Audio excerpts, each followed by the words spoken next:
think what we saw in Do You Know was a team that is very sure of their identity. It seems like they got exactly what they wanted to in draft. They played some of their S-tier heroes as far as their respective hero pools go. I feel like on the other side for Luxurian Snake, that might be a composition that they've practiced and they feel good about. But they seem to be more of like a poke comp kind of team, or a team that plays the game a bit more slower and less aggressively. Even with regards to their comp, sure, they had Muradin, they had Genji, but the Junkrat, to me, while he did a ton of damage, isn't exactly like, he's not that hero to where Genji goes in for the dash, there's a ton of burst afterwards, and they just delete someone right at the beginning. It was really strange too, because he took endless nades at 16, which is generally a poke talent. You're like, we're gonna wear him down eventually, boys. Right. And they had a dive composition. I'm like, why not take spread volley? Why not take burst fire even potentially, and like spread volley into riptire into another set of Qs. Right. Like if the Merlin was a Johanna, if they played the game, I think we would have seen a lot more value had out of the. Because yeah, they got those takedowns after the Punisher went down because they did go for the talent that goes for more poke. So if they just all get on the same page, like we're either going to be poke or we're going to be looking to blow people up. If they all do that as one team with their composition, I think we could see game 3. Hopefully, this is a map. Silver One did play Genji very well, and this is another map where Genji is very impactful because of his roaming potential, and maybe they're better at skirmishing. We did see them win many skirmishes that weren't over the shrine itself, so maybe that'll be a little bit of an advantage for them. Also, the teams did try to trick us and switch sides on us, which is the caster curse. You don't want teams switching sides, but we caught it. They're not going to trick. We're experienced fans. They're not going to fool us. So So it is going to be Do You Know on the right and Do You Know on the right and Luxorian Snake on the left. And there's that Genji ban coming through. I like the adaptation. I mean, Genji's quasi with it to rotate around the map, but that does pave the way for the Space Goat to roll in here for the first pick. We saw some very high caliber, mechanically skilled play out of Do You Know last go round in the hands of that team. Yrel could go off here.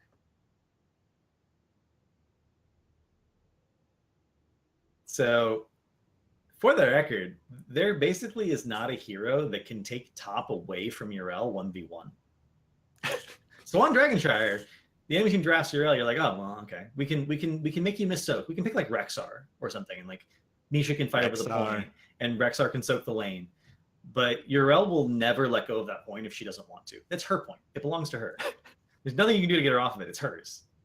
And yeah, it really should impact how you have to draft the rest of your composition, because one person's not enough to gank a Yrel. You need at least 2. She needs to be at least in the 3v1 before there's a reasonable chance of her dying. We saw in HGC this weekend, Tempo had to gank it with a... Doc was already in the lane. They had to use Karazim and Muradin. It had to be stunned into 7-sided into ISO, or she would have lived. What? So hopefully they're aware of that, and Yrel just doesn't make this game completely one-sided. I mean, I think they might have heard you to a degree. Maev and Garage solid of displacement that could very well keep Yrel away from the gate long enough to get that takedown. But my concern is, like you said, Yrel, the top lane is now Yrel's immediately, right? So the moment we see a takedown, 2 takedowns happen, it's going to be very easy to just snowball a map, especially one like Dragonshire. So I feel like Luxurian Snake might have put themselves in a precarious position by giving up the Yrel. That Stukov's a really interesting pick. Generally, we don't see quote-unquote solo support Stukov a lot. We see them with a Blaze or with a Tyrael. Usually you need to have a save mechanic on someone else on your team. I like the Jaina pickup a lot. She's going to provide all the wave clear you need. She can Merc as well. And slows make Garrosh a very unhappy person in general. He has no mobility tools, so he wants to just run at you and give you a bear hug, throw you behind him, hit you with a Warbreaker. But he's not going to be able to do that if he's slowed, because he goes from running at you to like coming in a slow crawl. The Johanna ban also is gonna help a little bit, because Garrosh will not just have Johanna sit on him and make sure that she's the only one that can possibly be thrown, and then D at the right time, and suddenly she's unstoppable. Mouth band as well. Really interesting drafts. I feel like that Stukov has to be just something that they're very comfortable with, and that's why they're picking it up so early in the priority in the draft here. Yeah, I mean, you definitely see a whole host of different priorities for both of these teams in their draft selections. I feel like the Genji ban is the thing that's necessarily cognizant of how game number 1 went. So, like, we don't want to deal with the Genji. Everything else is just like these teams haven't played each other before. Just totally different strategies across the board, which is pretty cool to see. Definitely a vote of confidence. 2 heroes now, 2 select for Luxurian Snake. I like the Johanna ban because it does take a solid wave clear option off the board. As much as we're going to see Yrel hold on to that top lane, you don't want to fall behind in the macro as well. So I think that's a two-pronged decision. Spending a lot of time on these 2 picks. It is going to be Li Ming and Deckard Canes that go for the area combos. Hopefully they can get the Li Ming resets. That's going to be really, really, really critical for them. They don't have an offlaner yet, so they're saving that for the very last pick, despite the fact that Yrel was picked up very early on in the draft, and they could have responded to it in the 3-4 there, and then let their last pick as a full flex to be anything they needed it to be. But they're going to go into Li Ming right now instead, and hopefully they don't get punished for that. Well, I mean, it does answer some of the questions and concerns we had about game 1. They didn't have an exclamation point. They went for more sustained long-term damage in the form of Junkrat and his build. Li Ming is looking for cooldown resets. Li Ming is looking to play dodgeball. So if someone gets thrown out of position, the bouncy castle goes down. That's going to be easy pickings to start to snowball a team fight. And you've got Deckard's form of lockdown over the objective. I think the bottom lane is going to be pretty strong for Luxurian Snake. Should be. They also have the option of doing whatever offlane they do end up drafting. They have the option of doing Dignitas play of 1-3-1. If you tank, your support, and your roamer essentially you're playing very aggressively. Look at the anchor, and there's Alarak. Wait. Again.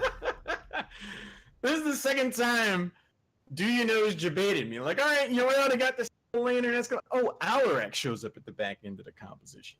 But the way he played last time, that added 0.75 seconds of silence at level 7 was a huge impact.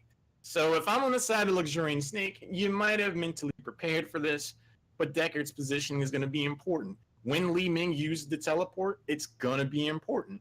Garrosh, when he goes in, he's already dealing with slows like we were talking about, a silence and telekinesis afterwards.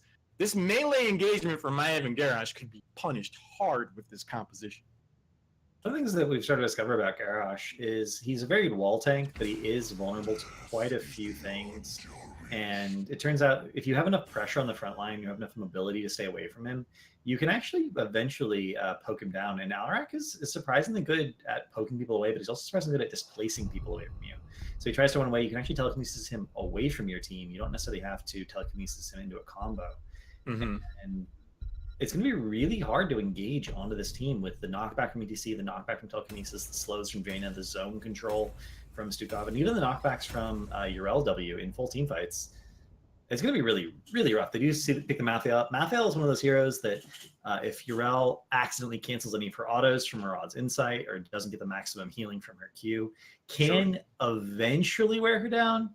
But outside of the wave, Mathiel does eventually start to lose health relative to the Yrel, and Mathiel runs out of mana a little bit faster.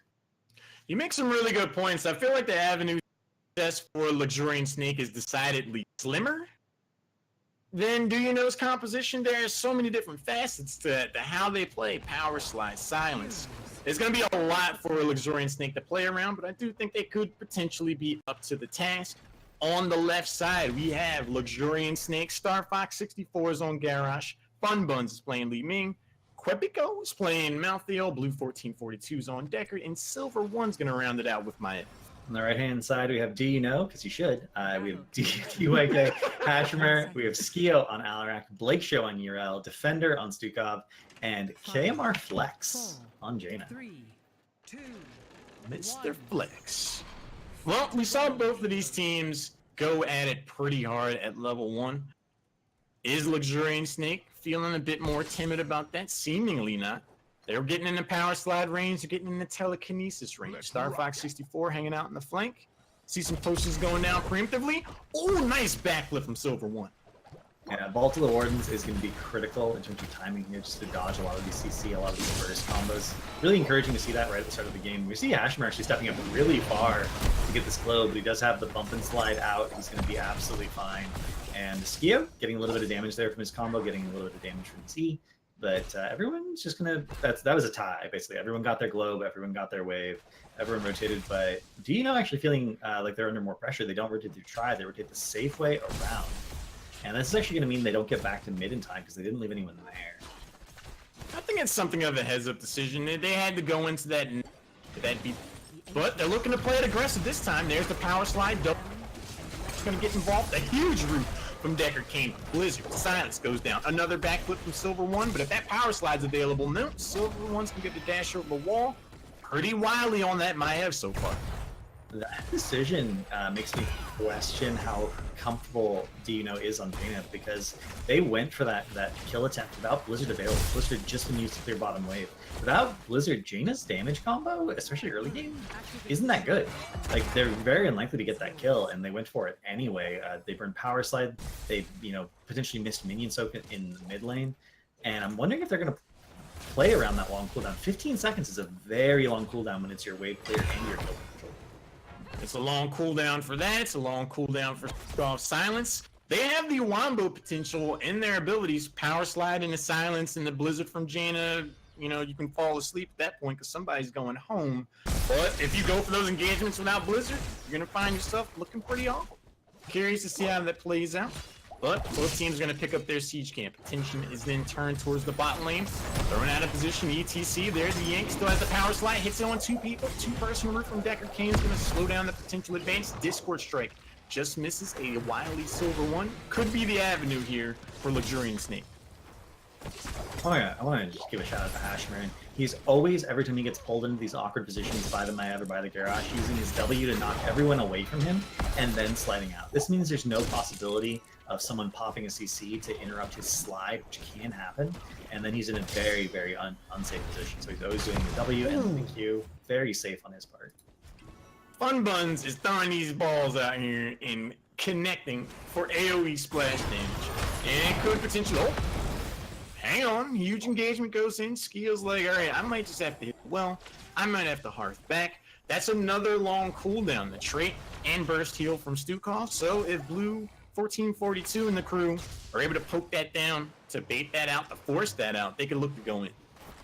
Yeah, we're gonna see dialogue from Matthew. This does make the top lane matchup much easier, and the Dragon Knight actually gets picked up by Li Ming. She just snuck in there and took it.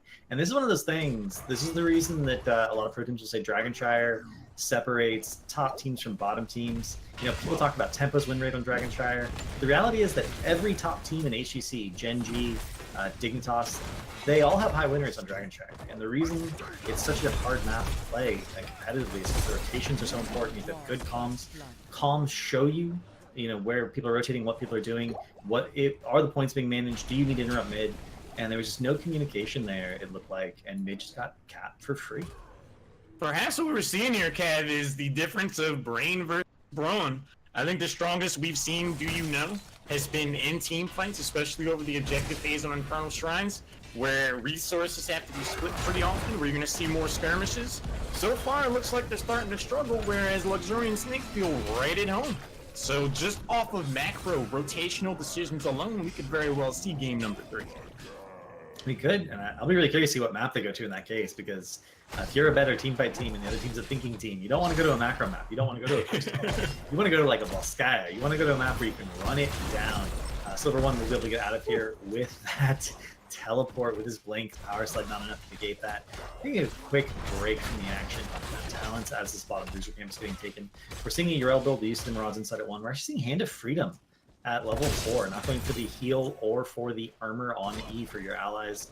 Going for the Divine Steed, which is one of the main talents we've seen pretty much every region so far for Yrel. But Hand of Freedom is interesting into the route of just Decker. It is obviously very, very impactful. But even if you don't cleanse a route with it, that 50% movement speed for 3 seconds can be very valuable in and of itself. One thing I'm liking at level 7, Kanai's Cube for Decker Kane. That lower damage on the Jaina could have a huge impact at critical moments in these team fights. We're also seeing an adaptation of builds for Alarak, Applied Force for the added telekinesis range and push, rather than the added silence seconds, or 0.75 seconds. So I like that adaptation a lot, because it does seem like is struggling getting those engagements, so having that added telekinesis range could bring someone in that much easier. And again, shout out to Dino's globe control. They've been really good about picking up globes for ETC. He's at 16 right now, 5 minutes in, so that's 3 globes per minute. And it's not easy to do that. You have to make sure you're rotating together, that you're saving globes for people. We're going to see a beautiful CC chain on the Li Ming here. She got comboed. Worth noting, she did not go Force Armor at 1. She went power hungry, a little bit greedy to go for that extra damage into an Alarak chain of combo. And as a result, she's very easy to kill. If she gets caught by any CC who gets this team, she should die every time. Yeah, that's either an extreme vote of confidence in damage or in Blue 1442's ability to keep their health bar above 0. Because against a hell of a lot of ability damage like Jaina and Alarak, to say, I don't need 50 spell armor, it's pretty brazen. We are going to see a lot of pressure in top from that Bruiser Gimp that was picked up. Blake Show will be able to clear it. We're seeing Mathael with the rotation here. Going to be able to catch Soak while his team does secure bottom and get that lane reset. And with 10 picked up, they may actually be able to force something here. They have a very small window where they can eventually force a free DK, especially if Mathael gets back to top. We are seeing Skio rotate up to help with that lane to make sure it's going to be a 2v1, even though they are down 10. And right as he leaves, we're going to see Quebeco come back up with that Pale Horse. Very cheeky play there from Mouthfield. Really holding her own. DRL Die Alone is doing a lot for the Angel of Death. Huge rotation up though. Could see the bouncy cast go down. They're looking to engage. Good amount of damage. Skio in trouble. And we're gonna see the last rites wave goodbye to poor old Alarak. Worth noting, Alarak went Deadly Charge at level 10 as opposed to Counter-Strike. He could have easily negated that with the Protected, by the way, from Counter-Strike, but instead with Deadly Charge, that was not possible. I wonder if he meant to go Deadly Charge. He's with Counter-Strike in the previous game and into a Last Rites Alarak. I think that would have been a much safer pickup overall. Unless that's some form of misclick, I feel like the conversation... Guys, we're not really getting the engagements that we want. We need to really jump on them. Alarak's like, I know what I'm doing, guys. I'm going for Deadly Charge. And then he, in that moment, forgot that Last Rites was an ability in his team, because that's going to come back to haunt him anytime his health bar is lower than 30%. We see Wave of Force and Stay a While picked up, so hopefully there's no anti-synergy there knocking people out of the silence. We're going to have to keep an eye on that. We do see Monarch picked up, so that's going to be a lot of potential value. And, ooh, the sleep onto just Skio here. And that's 2 for 2 on Counter-Strike, not being a heroic that got picked up here, by the way. That was almost on cooldown from Alarak. So I guess that's, oh, you didn't pick Counter-Strike? I'm going to just target you every single time this ability. It looked personal. Like, Skio just got everything thrown on him, and that's an... Being able to turn yourself invulnerable every 30 seconds could have been pretty useful there, but you wanted that Deadly Charge. It's been deadly, just not for the enemy team. And unfortunately, that is the reality here. We're going to see Ring of Frost. So hopefully they have a turnaround potential, right? Do you know can always do Mosh Pit into Ring of Frost, getting multiple kills if they can get that perfect team fight. And into multiple melee, that's not as unlikely as it might otherwise be. Of course, Deckard and Li Ming both have an interrupt, so as long as they stay far enough back, Silver won again. Getting away by the skin of his teeth there, but such good Maya play. Yeah, you can definitely tell that they feel very comfortable in that hero. They know the limits, they know the positioning. Hitting those backflips at the right time is saving their bacon for sure. One altar or shrine a piece. Face mount, ETC starts to back away. 4 health bars looking to rotate in. Blake Show's there if the party definitely gets started. But with level 13, we could see Luxorian Snake look to get a bit aggressive here. I like the fact that they were looking for that potential invasion on the Bruisers. They have the 13 advantage. Their offlane has a much better rotational advantage because of Pale Horse. They could have invaded. They opted not to just because ETC was there and zoning correctly. But the fact that they're looking is something I appreciate, because you should be looking for the advantages, or for fights when you have that advantage, potential invades. And they are going to get a pull here, but nothing comes up, unfortunately. Silver One getting a couple of key resets, putting some free damage on, and both teams are just... I feel like they're looking for a fight here. They're looking for flanks. So we got the zoning from Blake Show versus Quebeco on the bottom side there. And then the camper sense of being cleared. Both teams are like, okay, that's fine. and they just back up. I'm really surprised at the lack of aggression from there, or from Luxorian Snake too. As am I. Discord Strike just misses, but they don't necessarily that much. Waiting to respawn. There's the throw. There's the taunt. ETC doesn't even get to press a button. 1-for-1 immediate turnaround engagement. Fun Bun says, hey, I've got burst damage too. Telekinesis in the Discord Strike. 1-for-1 trade, but both shrines in possession of Luxorian Snake. This could be a huge Ooh! Stay a while and listen to my story of how to put a ring on it. And Blue actually gets ringed as a result of staying still from Stay a While, but still ends up in Maev going down instead. That was not the initiation they want from Stay a While and Listen. That's not how they want to use that ability. Yeah, you're supposed to set them up and then knock them down. Not get knocked down yourself. Heads up playmaking from Jane is going to go ahead and swing things potentially back into favor of Do You Know. Yrel rotates up top, helps themselves to that top shrine at absolutely no cost. They have their level 13s now. They're looking to rock and roll. I was a little concerned with Do You Know's ability to find picks going into the mid game, but they're able to catch Malthael. They're able to just catch Maev. Deadly Strike, Deadly Charge or not, they're still going in and being aggressive. I like it. Malthael is going to be able to take top back. Interrupts go down. This fight's going to break out in the mid lane. Silver with the pull, but he gets W'd away. And Mosh Pit on just Garrosh and Maev. But no one is in range for the interrupt, and they split their damage. Half the team focuses Garrosh, half the team focuses Maev, and as a result, both get to half health, and neither die. Ideally, you don't want to split your damage on targets like that, because then if no one goes down, it ends up being a waste for the heroics. Now they're forced to back way, way, way up. That's another instance where a team is either just, they're not there at that high level play, or they, as a played together. Then if the communication was there to focus on just one of those targets, I'm confident that would have been a takedown. But they're looking for another one. Star Fox 64 gets the throw, gets the knockup. Blue 1442 has the potions and the drinks to keep his teammates alive. These shrines have been changing hands like a short-term lease, man. 1 minute, both of them are red. Next thing you know, Blake Show's dealing with the Angel of Death up top. This has been a crazy mid-game so far. I would not want the Dragon Knight as a landlord personally. Oh my god, that's going to be a massive attempt at a ring. But with the Stay a While, Garrosh is going down. They trade for the Jaina. Worth noting that Jaina went Ice Barrier at level 13, so they not only went through her entire health bar there, they went through multiple health bars. But the Deadly Charge coming in and actually getting an additional kill. Li Ming's going to go down here as well with Pinball Wizard damage level 7 coming through. That ends up being a 4-for-1. Skio jumped out of that bush like, haha! Gotcha! This is why I took Deadly Charge, buddy. Level 16 is going to be picked up for both teams momentarily. Defender. Stukov, the support, on standby to jump into this Dragon Knight with 4 heroes down. I don't think there was any particular rush to get this. Cav having your support in the Dragon Knight during a key push, that could get rough. I really hope that when Luxorian Snake reses, they just run at someone and kill them. Because you're absolutely right. The lack of a support should be a big problem. It should be a situation where, oh, you don't have a healer? Great. That means no one can possibly save you from dying. If I'm on the side of Luxorian, I'm looking for Alarak. I'm looking to make a play here and really decision dash Stukov. Again, like it wasn't like they needed to do that super quick. But let's see what happens. See what Luxorian Snake's going to be able to do. Skio be able to telekinesis himself out of there, enjoying that added range.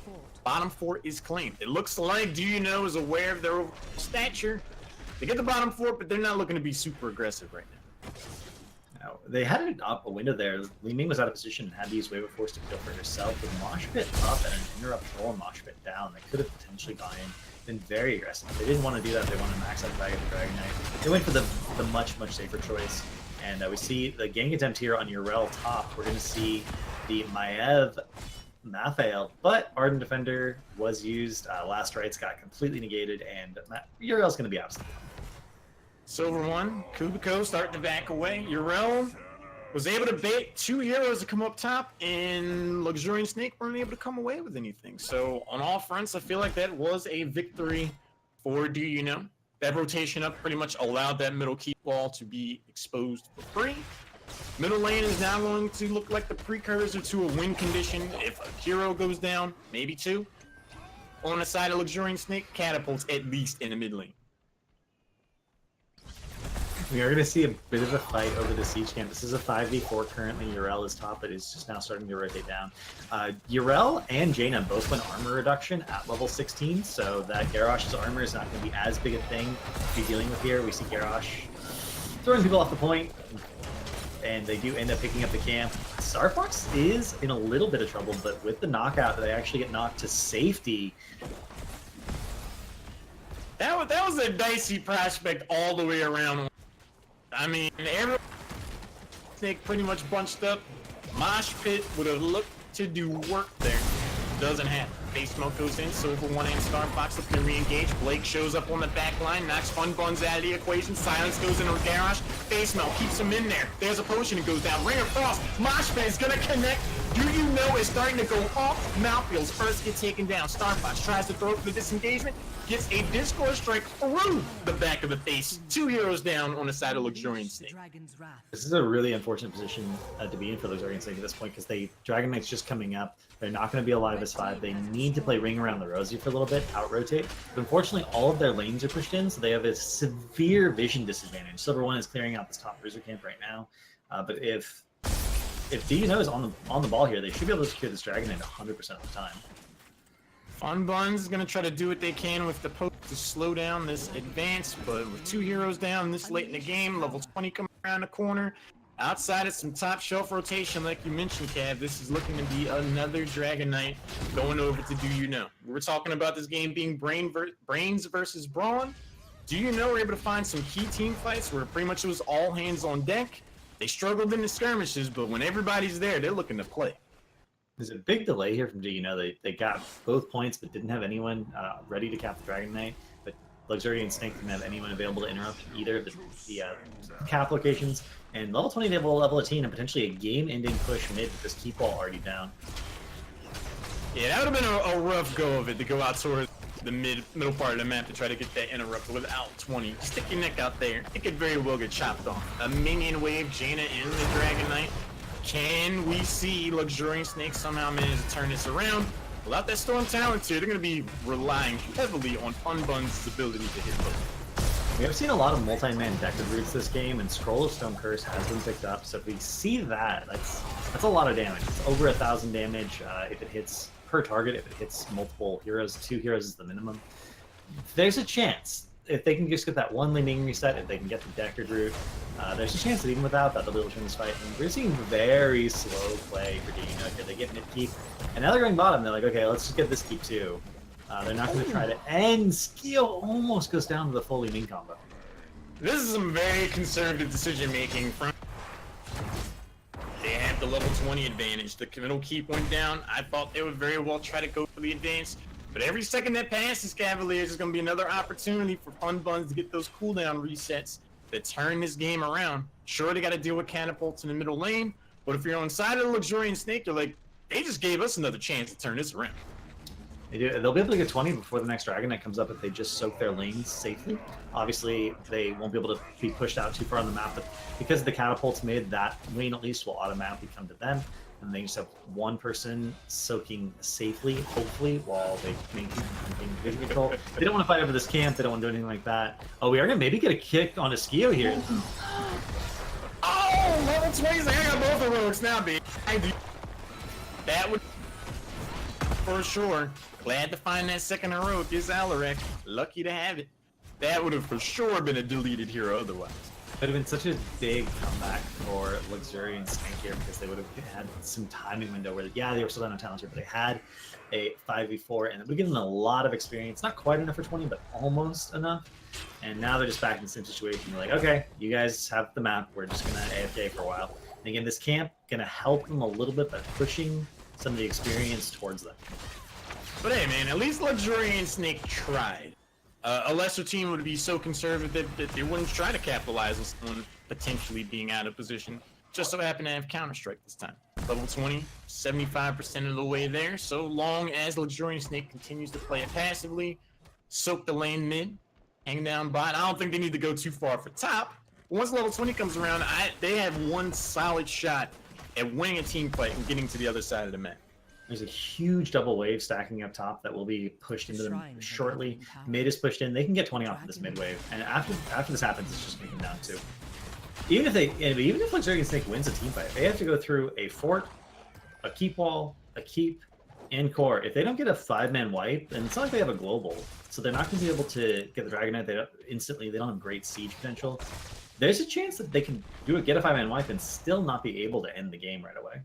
Yeah, I feel like they're going to need to win 2.3479 fights. They need to get the team fight to get the Dragon Knight, they need the bottom fort, go through the keep wall, win another fight, go through the bottom keep, and then get another takedown or two if they're looking for game number 3. Outside of that, this is going to be a 2-0. Hashmer looking to get the party started. Star Fox steps forward. They score strike. Skio out in the flank, has the health bar of Mouthfield, turns the attention of Star Fox for the moment.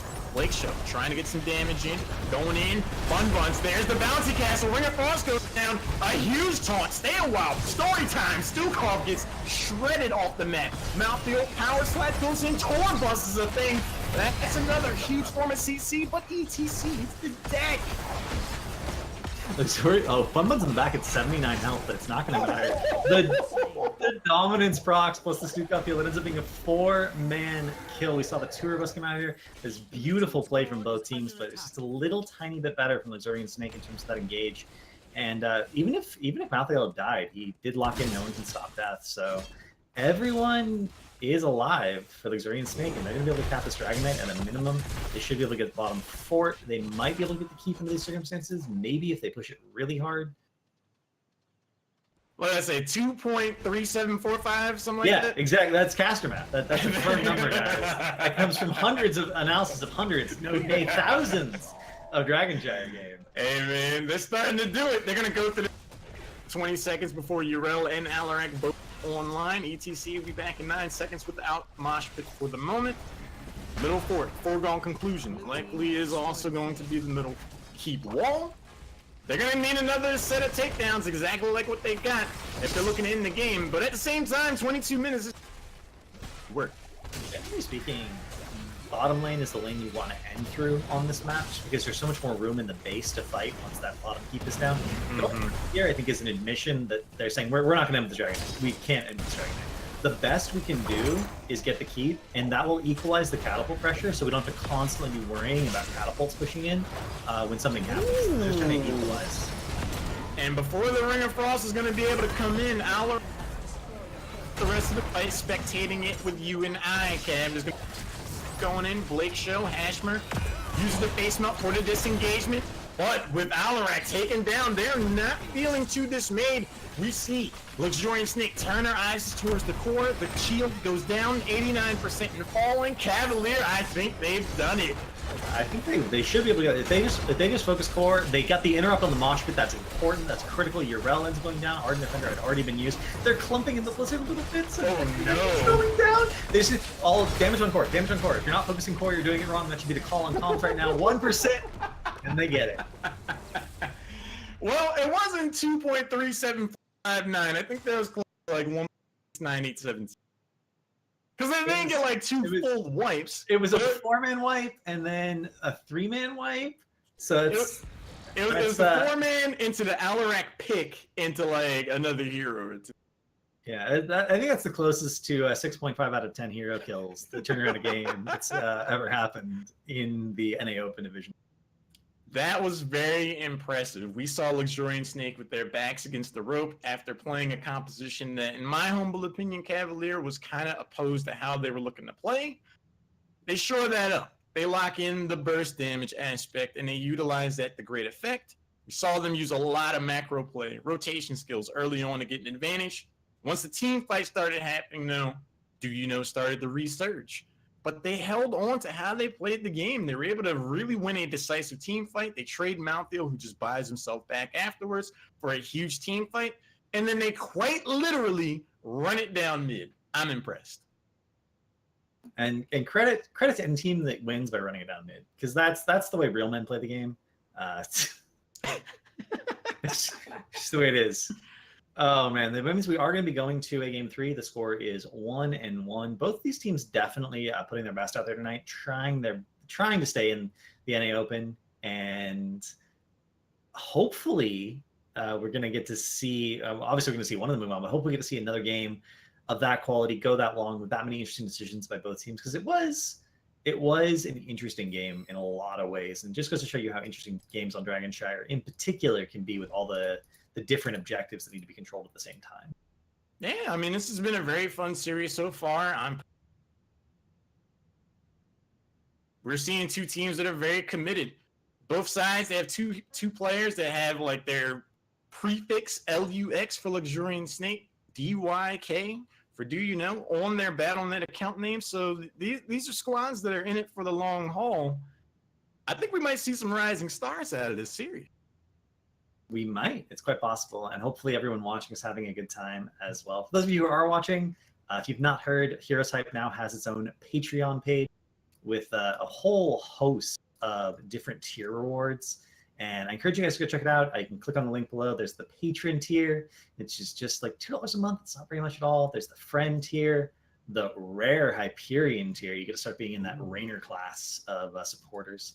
The mythical Hyperion tier, and of course the legendary Hyperion tier. The legendary Hyperion tier gives you access, by the way, to any offline parties, like the HeroesHype party that always gets hosted at BlizzCon every year. So go and check that out. There's a lot of cool rewards, a lot of cool incentives for different levels of pledge, and it helps support the Heroes of the Storm, tournament community as well, because there's no one that really does more for Heroes, for the competitive community, the amateur community, in terms of hosting events and tournaments than HeroesHype. The commitment and passion of HeroesHype has been inspiring for 3 years now, at the very least. They've been doing it for a while. They run the entire Open Division for both NA and EU now, deservedly so. And it's been a well-oiled machine all of 2018. So $2 a month, something like that, is not a lot to ask for an organization that's putting their heart and soul, everyone behind the scenes. You and I, Cav, we get to show up and talk about the games, high-level production staff, high-level observations, whole host of admins. You should consider being a patron. Consider it.